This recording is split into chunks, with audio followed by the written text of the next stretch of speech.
الرحمن الرحیم السلام علیکم ورحمۃ اللہ وبرکاتہ۔ عزیز طلبہ، امید ہے کہ آپ مطالعہ پاکستان کے لیکچر کے لیے تیار ہوں گے اور آپ کے پاس مطالعہ پاکستان کی کتاب موجود ہوگی۔ جیسا کہ آپ جانتے ہیں کہ آپ کی مطالعہ پاکستان جو پہلے پڑھائی جاتی تھی اب وہ تبدیل ہو چکی ہے۔ اب اس کو ختم کر کے اس کی جگہ پہ ایک نئی کتاب جو آپ کے شامل نصاب کی گئی ہے، تو ہم دیکھتے ہیں کہ جو نئی شامل نصاب کتاب ہے مطالعہ پاکستان، وہ کچھ اس طرح سے ڈیزائن کی گئی ہے۔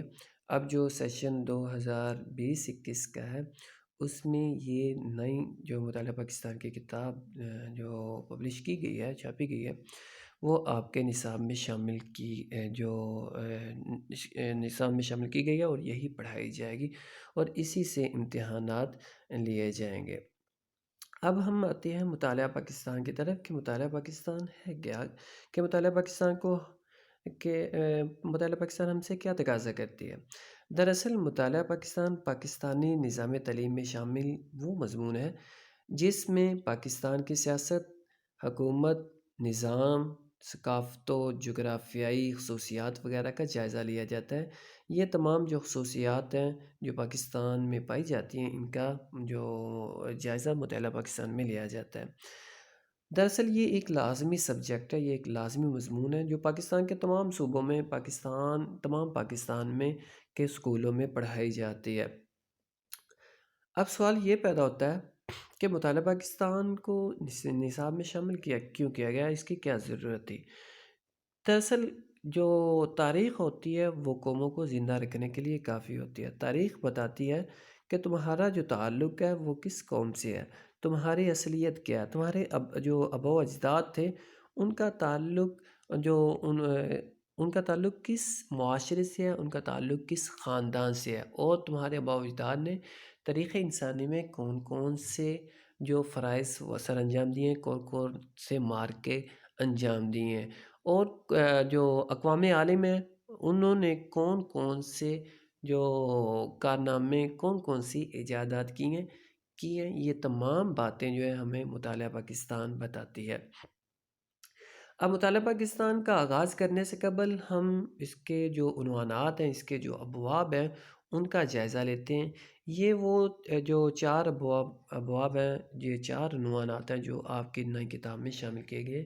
جیسے کہ پہلی کتاب میں 5 ابواب تھے، اب ان میں سے ایک کو کم کر کے جو 4 ابواب نئی کتاب میں شامل کیے گئے ہیں۔ سب سے پہلا جو باب ہے وہ پاکستان کی نظریاتی اساس ہے۔ اب پاکستان کی نظریاتی اساس والا جو پہلا باب ہے، اس میں ہمیں سب سے پہلے جو چیز سمجھ آئے گی وہ نظریے کی اصطلاح کی تعریف ہے کہ نظریہ کیا چیز ہے، اس کی یہ کہاں اور کب استعمال کیا گیا ہے، اس کی تعریف کیا ہے۔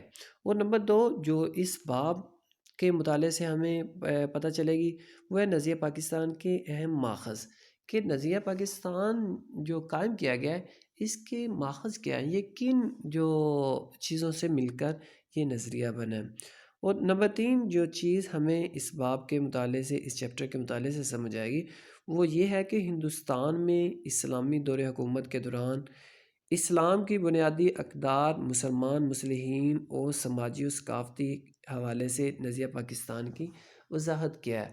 یہ تیسری چیز ہے، یہ تیسرا نقطہ ہے جو ہمیں اس پہلے باب کے جو مطالعے سے سمجھ آئے گا۔ اور نمبر 4 جو ہمیں جو سمجھ آئے گی اس باب کے مطالعے سے وہ یہ ہوگی کہ برصغیر کے مسلمانوں کی مذہبی، ثقافتی، سماجی و معاشی محرومیوں کے حوالے سے 2 قومی نظریے کے آغاز اور ارتقاء جو ہوا تھا وہ کس طرح ہوا تھا، یہ کن وجوہات کی بنا پر 2 قومی نظریے کی جو اصطلاح تھی وہ استعمال کی گئی، اور سب سے پہلے کس نے استعمال کی، کہاں پر استعمال کی اور کیوں کی۔ یہ ان تمام چیزوں کی وضاحت جو پہلے باب میں ہمارے سامنے آئے گی۔ اور نمبر 5 جو اس باب کے مطالعے سے ہمارے سامنے چیز آئے گی وہ یہ ہوگی کہ علامہ محمد اقبال اور قائد اعظم محمد علی جناح کے علاوہ جو مسلمان اکابر ہیں اور جو مسلمان رہنما ہیں جو مسلمانوں کی رہنمائی کر رہے تھے، ان کے ارشادات کی روشنی میں نظریہ پاکستان کی وضاحت جو ہے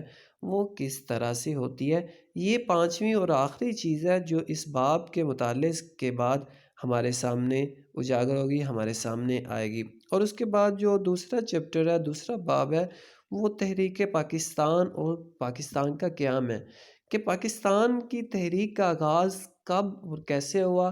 پاکستان کی تاریخ جو تحریک ہے اس کے مختصر جو تاریخی واقعات ہیں وہ دوسرے چیپٹر میں سب سے پہلے ہمارے سامنے بیان کیے جائیں گے۔ اس کے علاوہ قائد اعظم رحمۃ اللہ علیہ کی سیاسی اور آئینی کوششوں کے بعد پاکستان کیسے معاذ وجود میں آیا، قائد اعظم رحمۃ اللہ علیہ نے کس طرح کی جو کوشش کی جس سے پاکستان مسلمانوں کے لیے علیحدہ مملکت معاذ وجود بھی آئی۔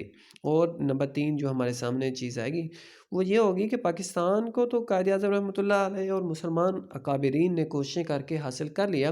اب پاکستان قائم ہونے کے بعد جو پاکستان کو جن مصائب کا سامنا کرنا پڑا وہ کون سے مصائب تھے، کن مشکلات سے جو کون سی مشکلات تھیں جو پاکستان کو قائم ہونے کے ساتھ ہی جو فیس کرنا پڑی، جن کا سامنا کرنا پڑا۔ اور اس کے علاوہ یہ ہمارے سامنے اس باب نمبر 2 میں بات آئے گی کہ گورنر جنرل کی حیثیت سے قائد اعظم رحمۃ اللہ نے کہ کیا فرائض سر انجام دیے، کون سے کارنامے سر انجام دیے۔ اس کے علاوہ 5واں نقطہ جو ہمارے سامنے باب نمبر 2 کے مطالعہ سے آئے گا وہ یہ ہوگا کہ پاکستان کے پہلے وزیر اعظم کی حیثیت سے لیاقت علی خان نے کیا کارنامے سر انجام دیے اور ان کا کردار کیا ہے۔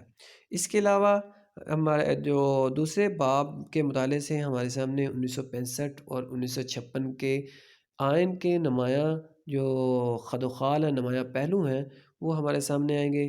جو 1958 کا مارشل لا جو جنرل ایوب خان نے جو لگایا تھا اس کی کیا وجوہات تھی، اور ان کو جنرل ایوب خان کو مارشل لا لگانے کی ضرورت کیوں پیش آئی، یہ بات ہمارے جو دوسرے باب کے مطالعے سے ہمارے سامنے آئے گی۔